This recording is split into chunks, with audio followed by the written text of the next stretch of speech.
You know, they say it's a thought that counts, but you didn't even get me anything. It's a thought. Have you ever received a gift that's clearly been regifted? But since you like cooking, I thought you'd love to have this giant piece of novelty kitchen appliance. Because you have all the space in the world. And it spins. So, let's use it. I love free stuff. And what better way to use this than for some chicken shawarma? Not a rotisserie chicken like on the box, because that's not cool. But to do it like those shawarma joints. Half the appeal of getting shawarma is seeing them slice off the meat off the spit. So cool. And the other half, well, if you had shawarma at 2 a.m., you know what I'm talking about. Let's take a look at what we got here. It was definitely been opened. I guess that goes like this, and then it goes like this, maybe. This thing's kind of dirty. I think this has been used once. And only once. There's a good chance I may have been third or fourth in line for this gift. Does this thing even work? I hear noise. It's getting warm. But if this goes here, the meat. You know what? I'm gonna deal with this later. But this seems like a future me problem. Because we need to get to more important things. Like our chicken.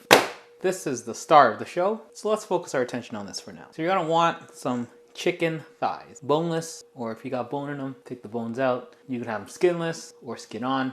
I like my skin. I don't know if you're supposed to have skin, but I like it. So I got 4 pounds of deboned chicken thigh here. And we're gonna need to marinate this overnight. So let's get our spices going. So we're gonna mix this all together. Makes life a little bit easier. We're gonna start off with half a teaspoon of kosher salt per pound. So we got 4 pounds here. That's 2 teaspoons of kosher salt, 1 tablespoon of ground cumin, 1 tablespoon of ground coriander seed, 1 tablespoon of turmeric powder, 1 tablespoon of garlic powder, tablespoon of onion powder, 1 tablespoon of paprika, 1 teaspoon of allspice, 1 teaspoon of dried oregano, half a teaspoon of cayenne pepper, half a teaspoon of ground cinnamon, about 1/4 teaspoon of ground black pepper. Whisk it all together. This is a lot of spices, but they all work super well for a really complex flavor. Makes it really, really good. So next, let's get our chicken in something a little bit more manageable. Let's start getting our seasoning on here. Make sure everything is coated real well. Once everything is coated sufficiently, we are going to add 1/4 cup of lemon juice and 1/4 cup of olive oil. Then we'll mix this with something else because turmeric is going to stain my hand. Now, if you are in a rush, you can cook this now, half an hour or an hour. But by allowing it to marinate overnight, it allows time for the dried spices to bloom and get its maximum potential of flavor. So we're just gonna cover this and put it in the fridge and leave it overnight. While we're prepping early, let's make our shawarma sauce, or some places call it white sauce. I don't hate the name. It is white and it is a sauce. Anyway, same thing here. The earlier you make it, the better the sauce will taste. Now, this is not toum as my internet search initially led me to believe, which is more of a spread than a sauce. But literally on the internet, I found variation of shawarma white sauce. Maybe that is really the name. The white sauce is basically a mixture of yogurt and mayonnaise with a lot of garlic, believe it or not. So we're gonna start off with a cup of yogurt, then half a cup of mayonnaise. Luckily, I've made some earlier this week. What a mess. Then we'll get 2 tablespoons of lemon juice, 3 tablespoons of olive oil, also 2 garlic cloves, a teaspoon of garlic powder, about half a teaspoon of black pepper, and half teaspoon of kosher salt. And using our trusty immersion blender, we could blend this all together. Give it a little taste. And if it's a little too thin for your liking, you could add a little bit of vegetable oil. And be sure to taste for good measure. If you want it more garlicky, if you want more of a strong garlic flavor, feel free to add more garlic cloves or more garlic powder. Be sure to know that the garlic powder does take time to bloom. So this will be more garlicky by tomorrow. Then for that shawarma hot sauce, haven't been able to figure out exactly what they use, but after searching far and wide, sriracha never fails. So we're gonna mix, let's see here. This is a little bit of an experiment. 1/4 cup of sriracha here. Let's try a tablespoon of rice vinegar, then a half teaspoon of sugar. Let's see if this does it. Consistency is there. Maybe a little bit more vinegar. Spicy. Cut down with that vinegar, a little of that sugar to give it some balance. It's hot sauce. Pretty sure the shawarma places, they buy a big jug of it from someplace. This will get us there. And lastly, before I go to sleep, let's make our pita dough, because why not? Now, should I just buy pita bread? Nah, it's not our style. Have I made pita bread successfully before? Nah, it's not my style. So let's try it out. It's only bread. Now, I think the only difference from a pita bread with the pocket in it compared to the flatbread needs some yeast and give it some time to, then hopefully we get a hole. So let's start off with 500 grams of bread flour, 8 grams of instant yeast, 8 grams of salt, 16 grams of sugar. We'll whisk our dry ingredients together. First, 320 grams of warm water, then 30 grams of olive oil. Let it rip. So it's been about 10 minutes now, mixing on medium. You can see good gluten development. Spray our mixing bowl, roll this into a nice taut ball. That's a good dough. Usually we cover this, put it aside for about an hour to 2 hours until it doubles in size. But we're going to do an overnight proof, not necessary. This allows the dough to have a slow rise, which will help with the flavors. Taste a little bit better. Then also we don't have to worry about it until tomorrow. It's time for this guy to rest. And it's time for this guy to rest. So it's the next day, and let's finish off these pitas. As we could see, our dough has doubled in size, maybe a little bit more. But like usual, we'll deflate it. So we're gonna need to split this evenly into 10 pieces. Using a scale will help us get even pitas at the end of the day.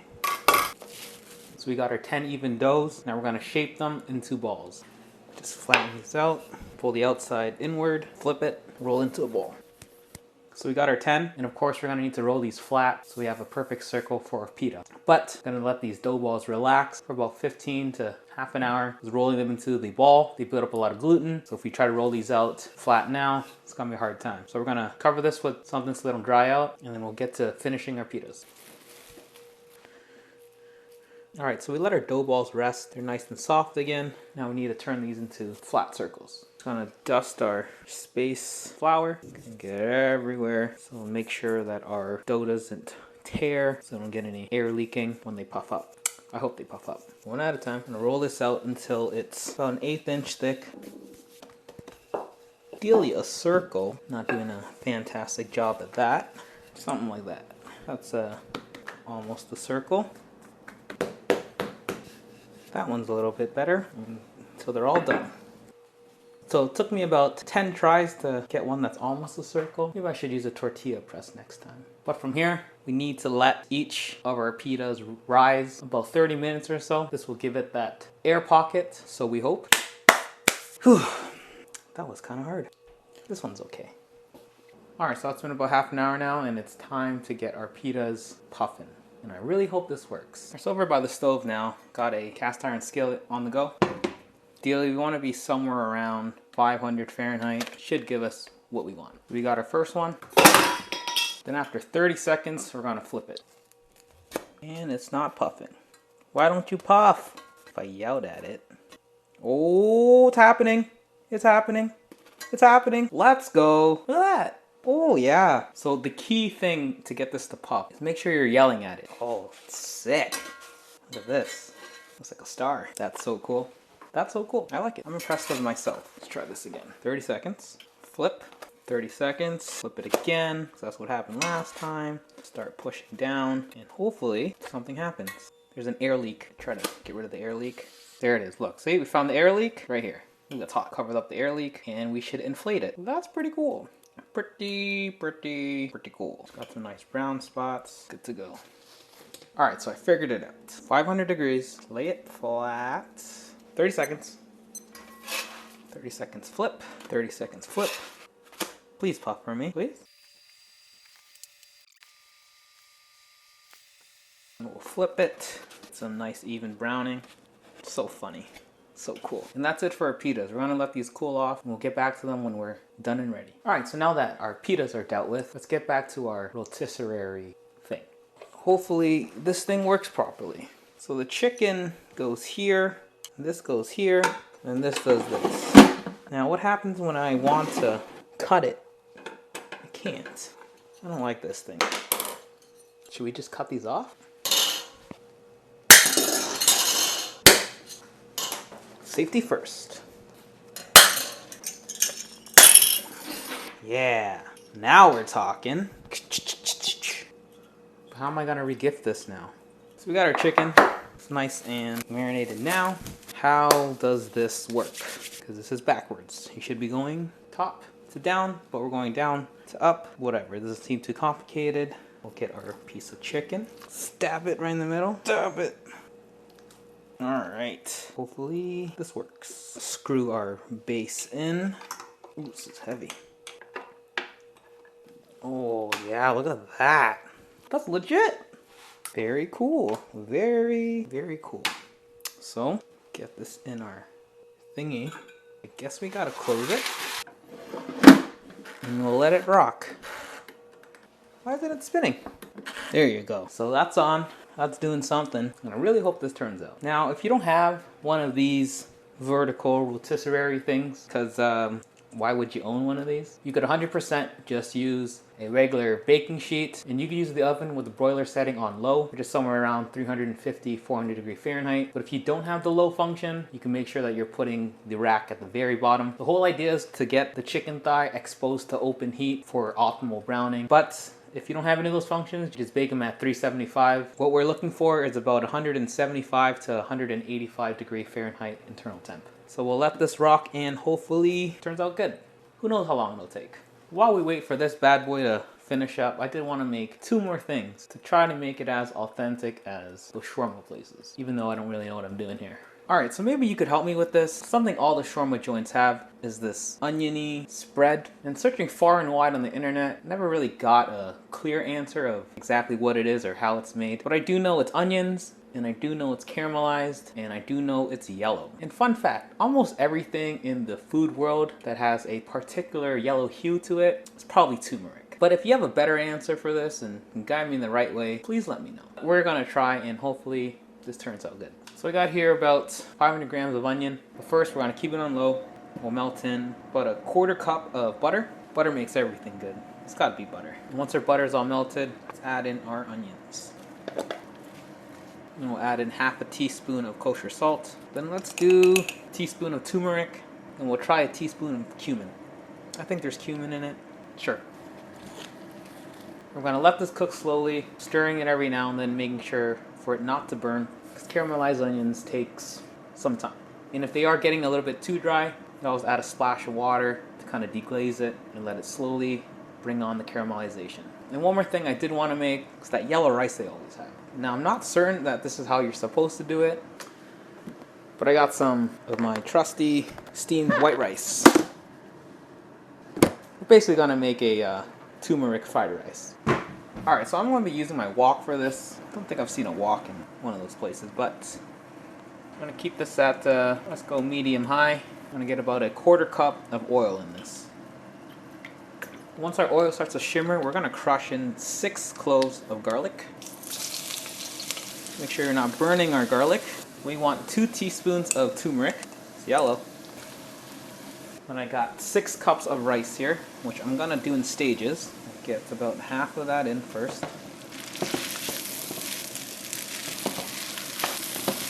And we'll add in 1/2 teaspoon of kosher salt.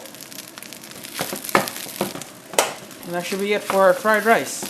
I mean our shawarma yellow rice. Of course, we're going to give it a taste, see if we have enough of our flavoring. Pretty good. I mean, it's just garlic and turmeric. It's pretty good. Once you add that shawarma white sauce on it, and then the chicken.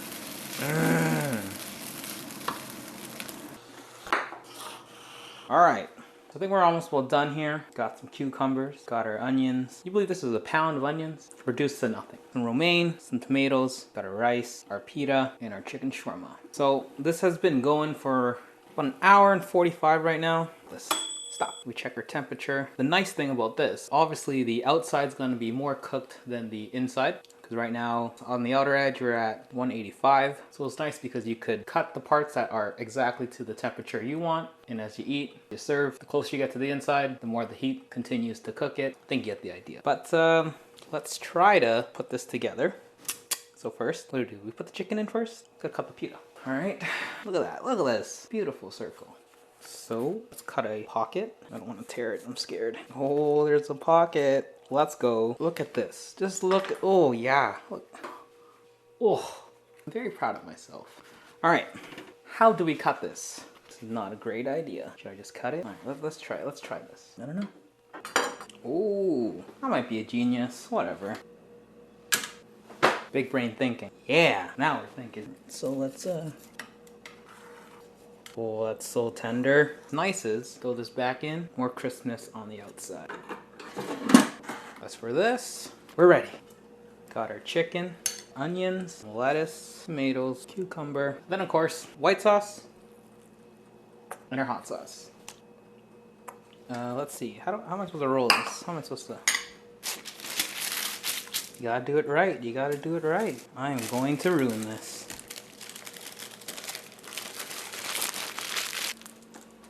We did it. Let's take a bite of this.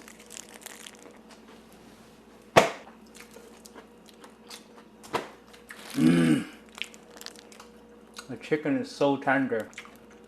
Oh man, it's so flavorful. And that sauce and this pita. That's delicious. I'll put our chicken and rice.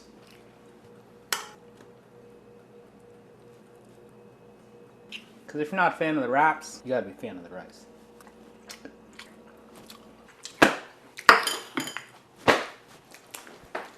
I don't mean to tell you how much that slaps, because that slaps. So there it is. Was it worth it to use this thing? It looks really cool. Will I ever use it again? You can do the same thing in the oven for the most part, but just look how cool that is. Should I have made pitas from scratch? Yes, absolutely. These slap. And it was pretty cool to see it. Because at the end of the day, it's all about appearances. Much like receiving a re-gifted gift to show how much they care about you.